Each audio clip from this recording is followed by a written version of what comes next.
What does it take to bring a legend back to life? Eduard takes on the mighty yellow Soviet Kirovets K-700 not just as a project, but as a dream years in the making. Heavy steel, flying sparks, precise calculations, and pure passion come together in the workshop. Step by step, he's rebuilding this iconic machine from the ground up.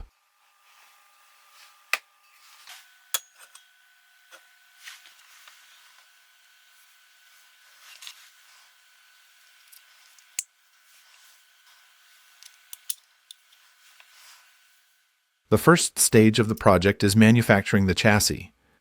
It will be a fully metal, heavy-duty frame welded using electric arc welding and a semi-automatic welder. About 90% of the structure consists of solid power elements, all mounted on hinges just like the real tractor. Since there were no available drawings, he has to design everything from scratch.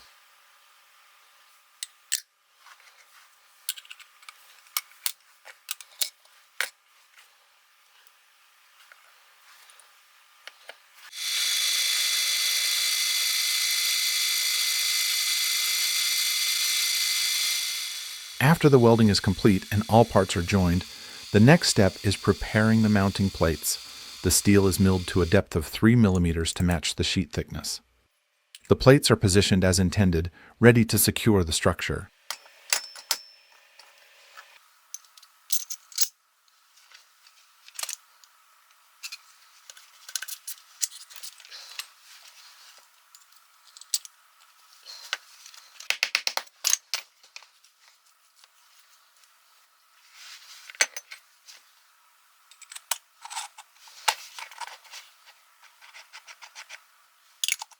The next step is installing the gears.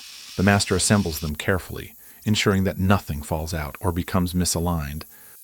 The bearings are then installed, allowing everything to spin smoothly.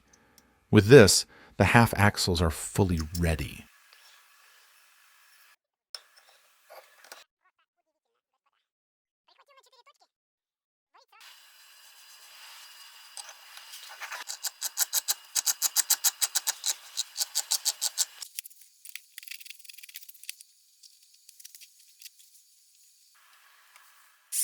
Differential shafts, also known as axle shafts, connect the differential gears to the wheels, transmitting power that enables movement.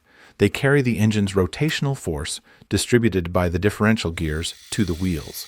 The gear and axle components fit perfectly, the axle assembly rotates smoothly, and the gears mesh correctly, resulting in a fully functional axle assembly.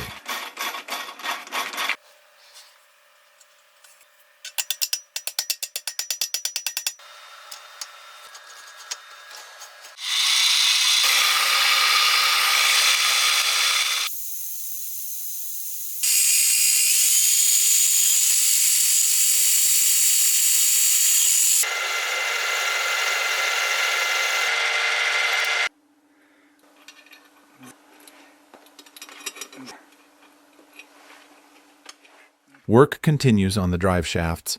The next task is to install the yokes, which must be precisely aligned with the shaft axis, as this double-jointed drive shaft requires accurate centering. 2 more yokes are prepared for the transfer case outputs, with the final one connecting directly and passing through a frame opening. Once assembled and pressed together, the joint is tight and durable, allowing the universal joint to rotate smoothly without play.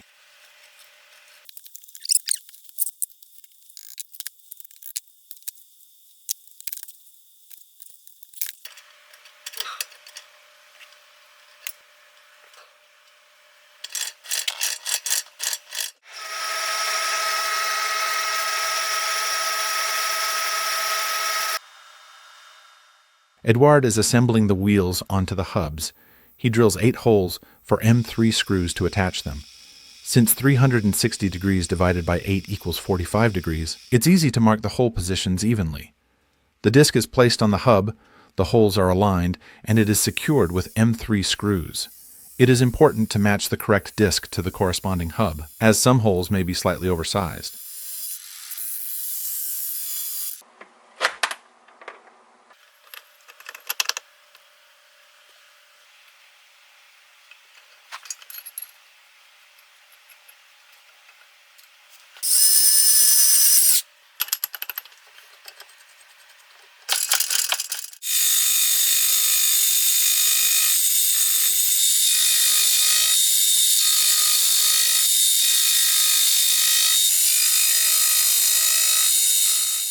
The main drive gear for the Kirovets K-700 tractor transmission required 48 teeth, which meant each tooth would be spaced 7.5 degrees apart. The depth is calculated, and using 6-sized cutter each is about 0.22 millimeters.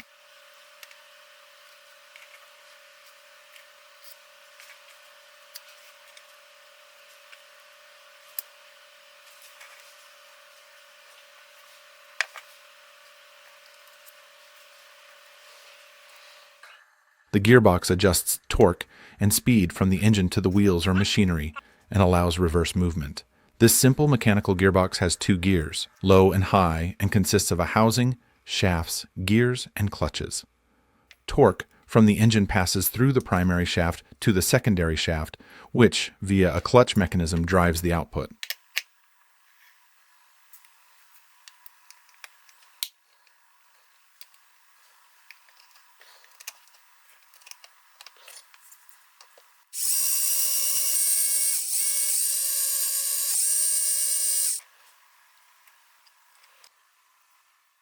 Lubrication is applied to all shafts and contact points to ensure smooth operation.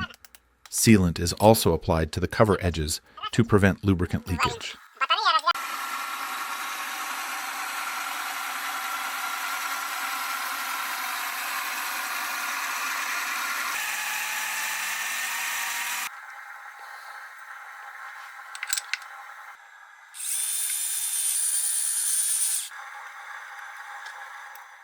To provide stability and a rigid base for all components, Edward mounts metal plates and rods. He then installs the gear that transfers motion and power from the motors to other parts of the system. Finally, the electric motors are installed, converting electrical energy into rotational mechanical energy to power the mechanism.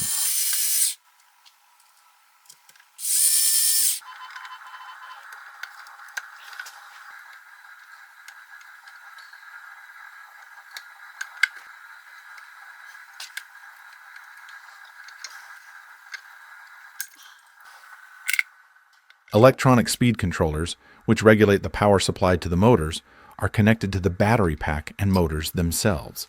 The entire system is linked to the control box, which serves as the receiver for controlling the device. This setup is common in remote-controlled vehicles.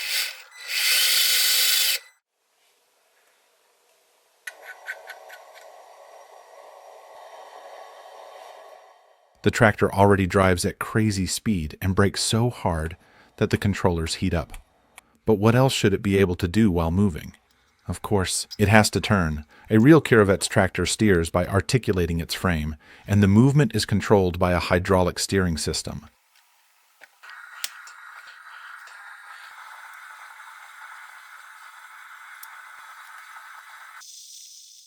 The time has come to install the rear linkage.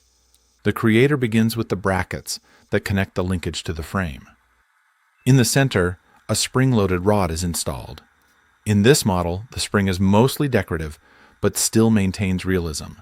Next, the lower arms, the horns, are mounted with washers to ensure smooth movement. He then connects the hydraulic cylinders to the linkage arms.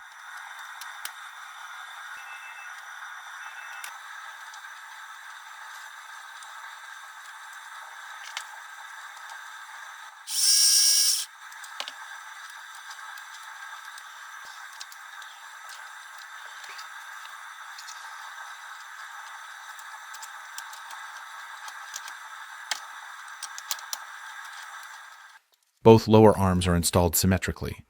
He fits the retaining rings and attaches the inner mounting pins with chain tensioners. To allow the hydraulic cylinders to lift the lower arms, they are connected using specially made linkage elements. Step by step, the connectors are assembled. In the end, both arms hang properly and move freely.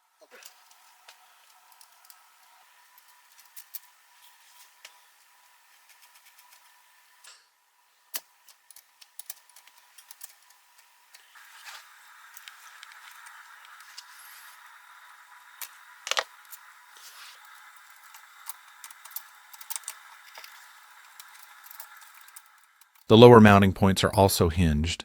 Additional brackets are mounted onto the lower arms, which will later hold the towing hitch assembly.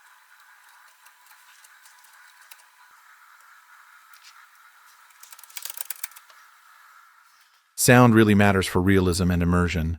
The engine sound used here is recorded from a Yam Z7511 engine. The tone is very close to what a real Kirovets would sound like.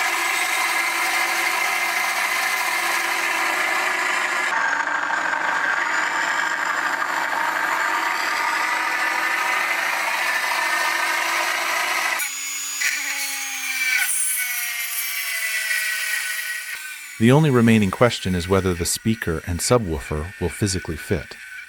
Edward solves this by making a solid enclosure from 5mm thick PVC plastic for both components and integrating it into the cutout.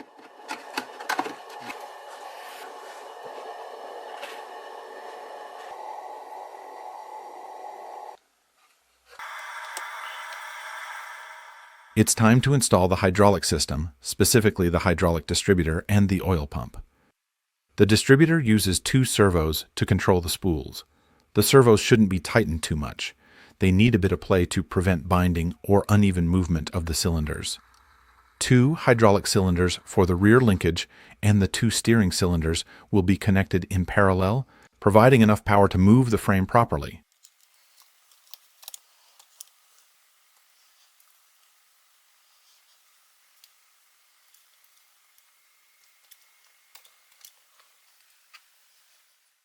The hydraulic lines must be routed cleanly and securely.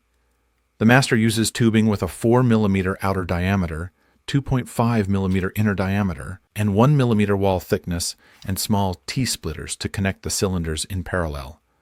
The oil pump is mounted on a plastic bracket to reduce vibration transfers to the frame.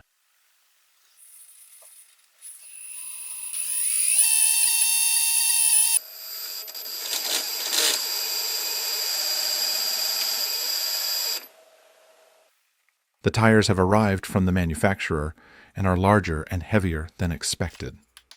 They are designed for a tight fit on the wheels, so with careful effort they are stretched properly and hold securely.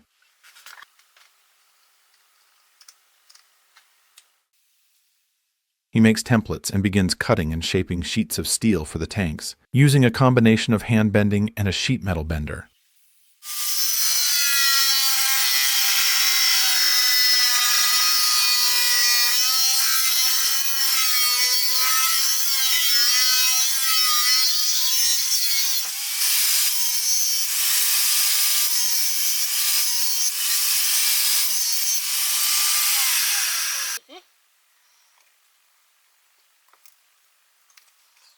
Some bends are tricky due to the thickness of the metal, and mistakes happen along the way. One wrong bend could make a part unusable. Can it be corrected without starting over? And yes, he fixes them and continues.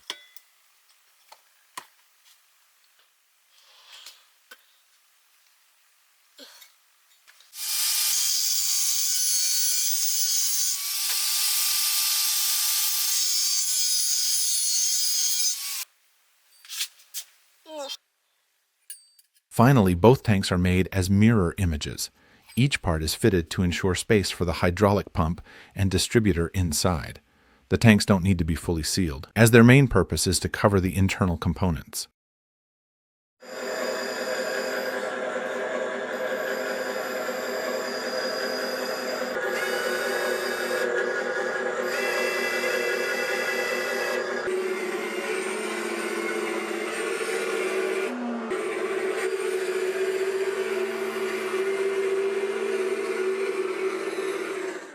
The plan is to make curved front fenders.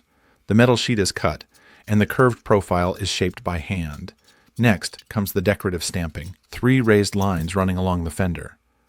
A custom tool is set up on the lathe with a rounded roller and a matching groove, forming clean, stamped lines.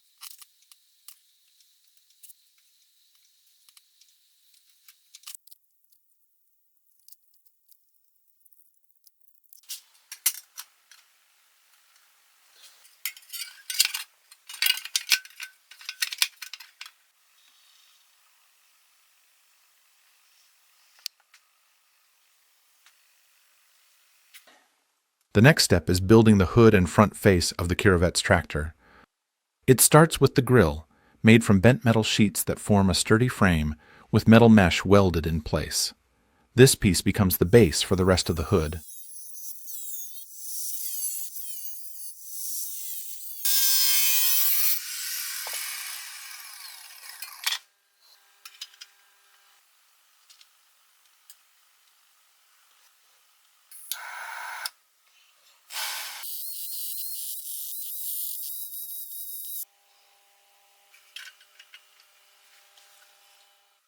To cover both sides of the front, steel panels are mounted between the grille and the front fenders. These panels connect these parts and provide a horizontal support to fill the area.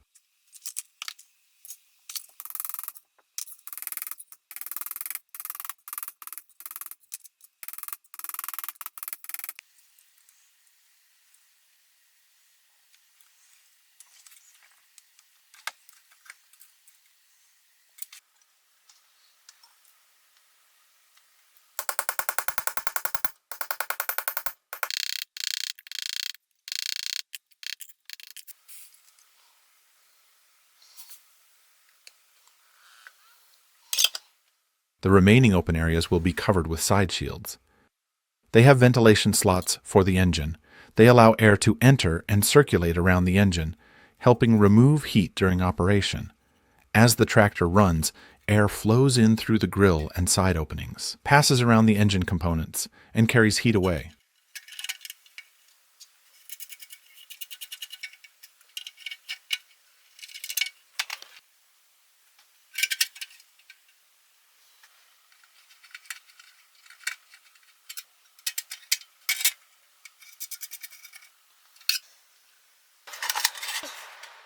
For the hood, Edward starts by bending the protruding cone-shaped part, then moves on to the inner sides of the hood. These require 2 strips bent at 45 degrees to match the hood's sloped shape. Once all the bends are complete, both sides of the hood take shape correctly.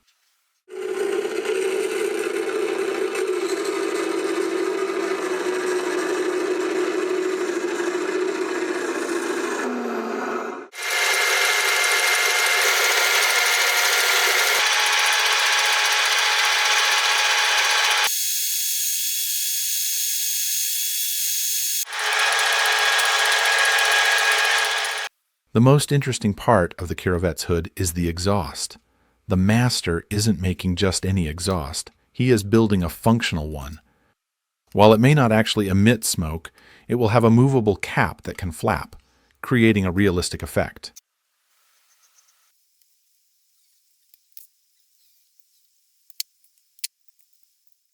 The process begins with making the exhaust pipe itself. It is welded together with an inner tube that regulates airflow from the tractor's engine. The design is split into 2 parts, the base of the exhaust and the outer shell.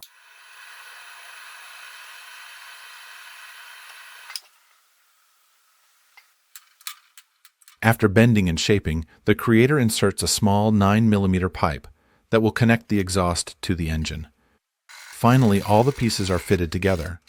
The exhaust is installed in the middle of the hood for an authentic appearance.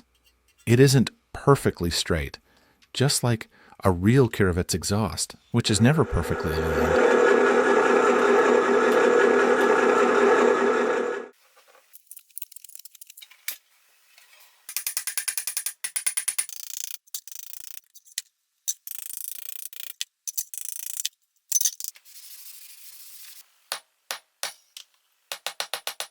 Since the cabin floor is already installed, the next step is making the mounting base for the oil tank.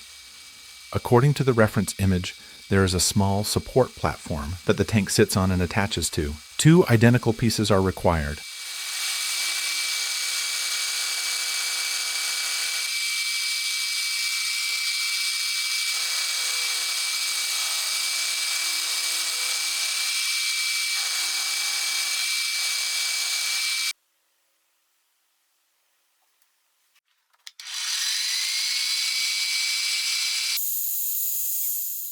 Aluminum is easy to work with, lightweight, and strong enough for this purpose, making it a good choice for small structural components, like this mounting base. After milling, he drills the mounting holes in the correct positions so the oil tank can be securely bolted in place.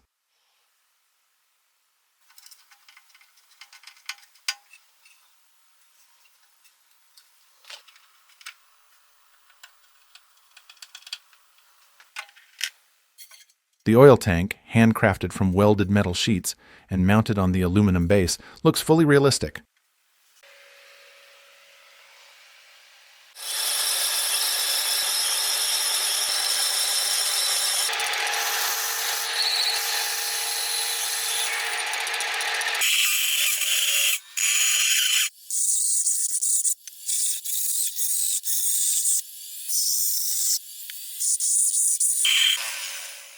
Now Edward is adding all the necessary functions.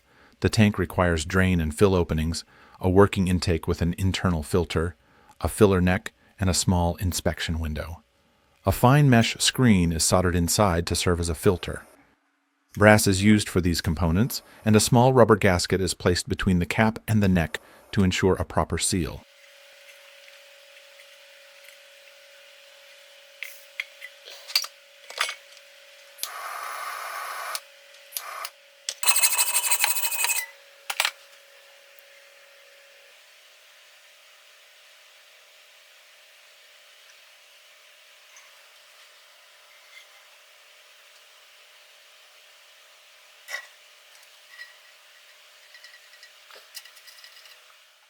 The master has marked all the measurements directly on the metal, including allowances for bends. The floor extends slightly beyond the cabin's frame, so he adds a small margin for overlap. The window openings are drawn next. Corner holes are drilled, and the shapes are cut out using an angle grinder.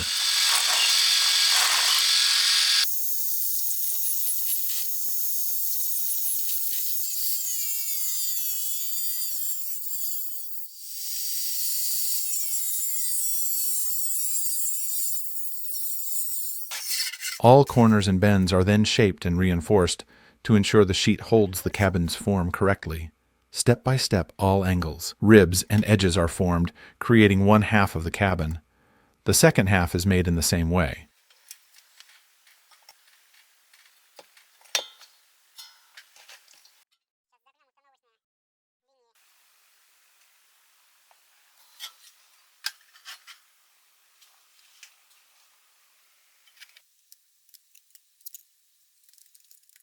The next stage is working on the instrument panel.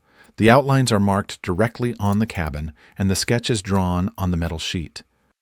Once the bends are completed, the distribution system box is installed at the rear of the cabin.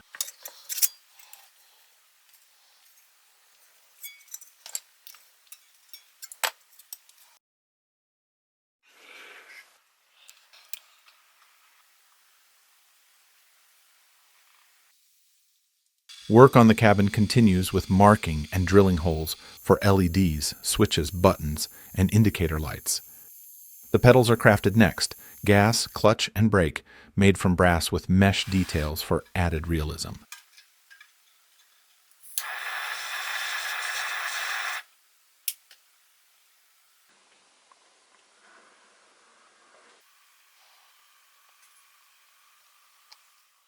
The steering column, built directly onto the cabin floor, matches the original Kirovets design and is made from aluminum.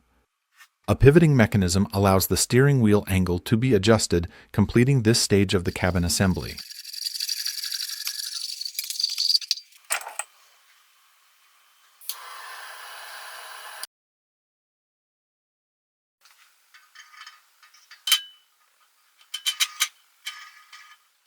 Following the layout of the original vehicle, Edward installs the aluminum levers in their correct positions. The handbrake, power takeoff, and gear shift levers are installed, along with 2 paired levers for the rear differential lock and other hydraulic functions. 3 additional hydraulic levers are mounted on the small console, completing the lever assembly.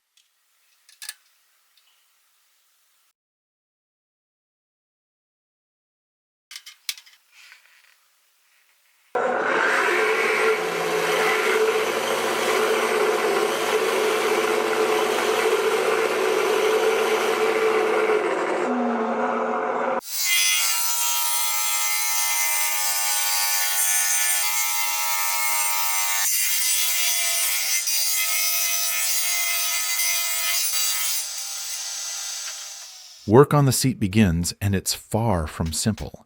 This seat is complex, with suspension, forward-back adjustment, backrest tilt, height adjustment, and stiffness control, just like the original Kirovets seat. Reference photos of the real interior show that the driver and passenger seats are nearly identical, with only slight differences in width and corner shape.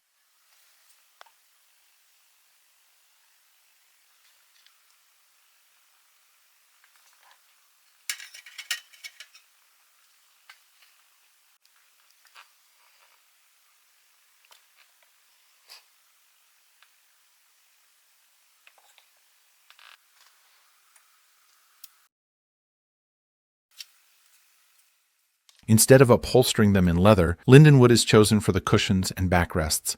The pieces are cut into blocks, shaped by hand, and painted black to imitate leather.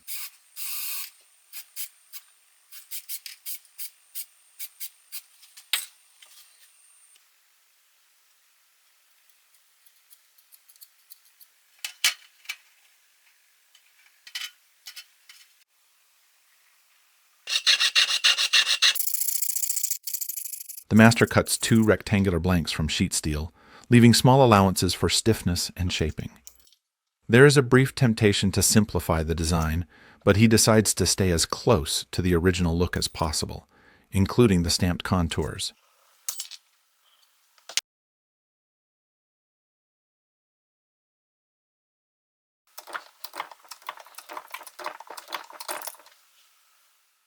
To recreate the curved embossing on the door panels, a plastic sheet is used as a forming tool.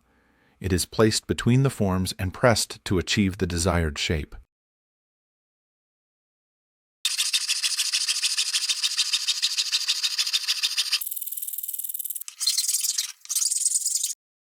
The window opening also needs a recessed edge stamped inward, which adds another level of complexity to the process. Once this shaping is complete, the inner door panels are fabricated.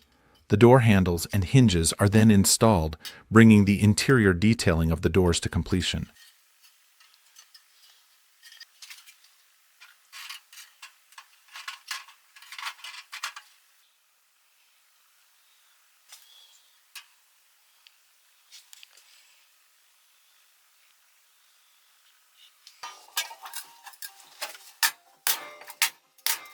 The next stage of the project is building the blade, which must match the tractor in both scale and strength. Measurements are taken directly from the tractor's hitch geometry.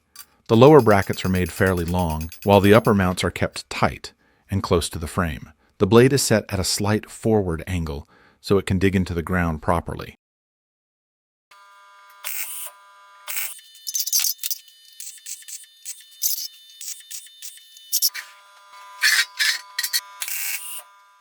Like any proper bulldozer blade, this one needs skids. Small wear plates along the bottom edges that reinforce the corners and reduce wear. Then the cutting edges are added, 3 front blades and side cutters. In the end, the blade looks solid and purposeful, weighing just over 1 kilogram, impressive for its size, and well suited to the tractor's scale.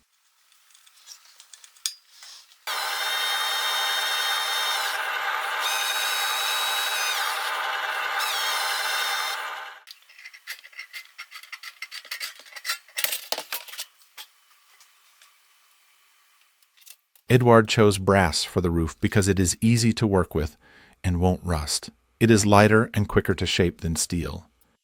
The main tool for embossing the roof is a bird roller, while another tool is used to create the small depressions. Since the brass is soft, the material must be handled delicately throughout the process.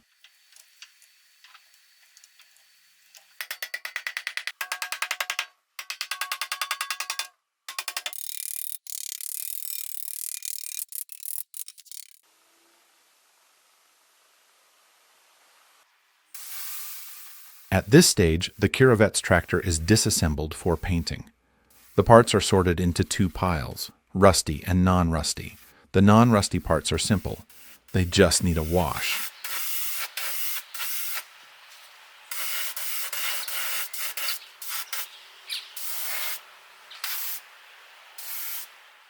The rusty parts, however, require proper treatment.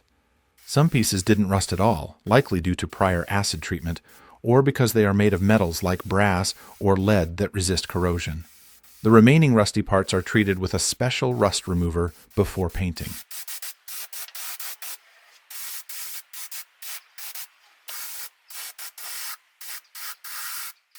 All the rusty parts of the tractor are treated with a rust-removing paste, which works on both light surface rust and thicker corrosion or scale. After treatment, it leaves a protective layer that prevents further rusting and prepares the parts for painting. A very thin layer of primer is then applied with a medium-sized spray gun to preserve all the fine details of the metal.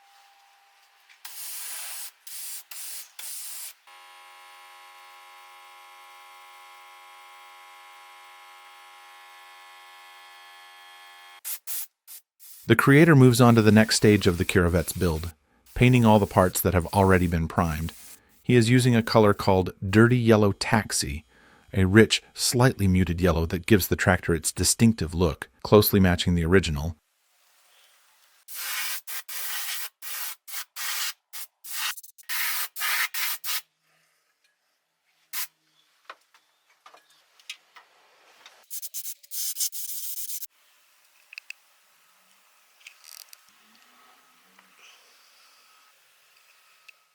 The wheels have been primed, so it's time to apply the black paint. A Powerkin satin black spray paint is used, which provides a durable satin finish similar to a top coat applied with a spray gun. Every part of the wheels, edges, rims, and grooves is evenly covered, giving them a professional industrial look.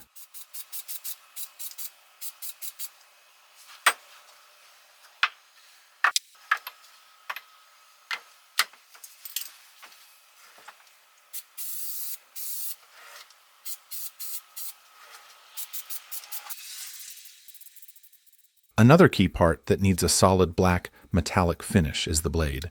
The same deep black spray paint used on the wheels is applied here.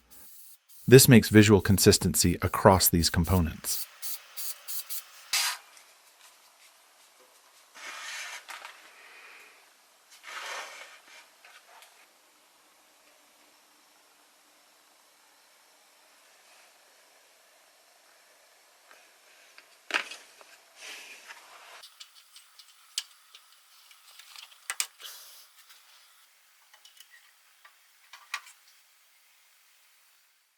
The doors need to be repeatedly tested and moved so they open and close smoothly without sticking or binding. The hinges picked up a thin layer of paint during painting, which makes them work less smoothly than before.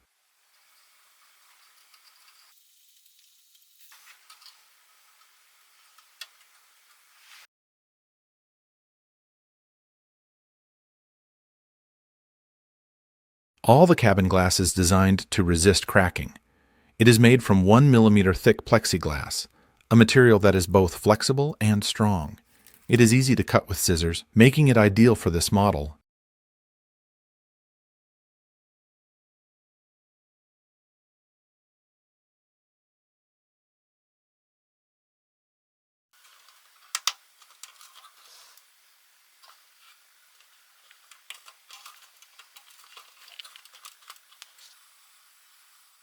The speedometer, tachometer, fuel gauge, and other small indicators are drawn by hand on the plexiglass, which is painted black and glued onto the panel frame. When illuminated from behind, the black painted surface remains dark, while the drawn markings allow the light to shine through.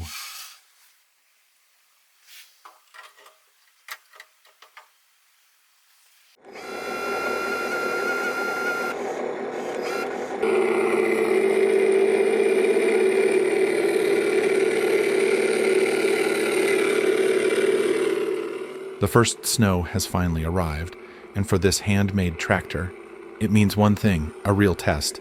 Now the big question is how it will handle the job. Is it strong enough? How long can it push before overheating or losing traction? This is its first serious challenge, clearing a path through fresh, heavy snow with two kinds of snow blades.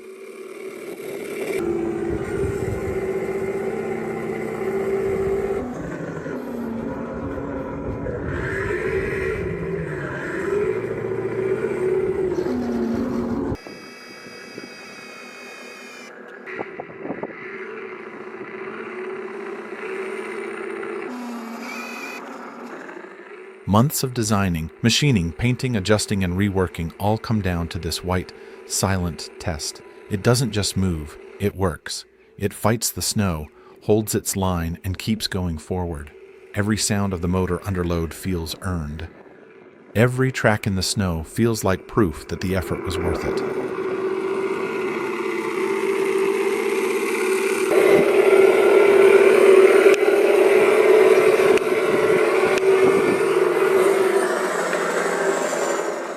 This is more than metal and paint. It is patience, hard work, mistakes corrected, and details refined. The machine is finished, solid, alive, and real. This isn't just a machine, it's a story of careful work, attention to detail, and dedication coming to life. It's more than a project completed. It's a creation to be admired, used, and remembered.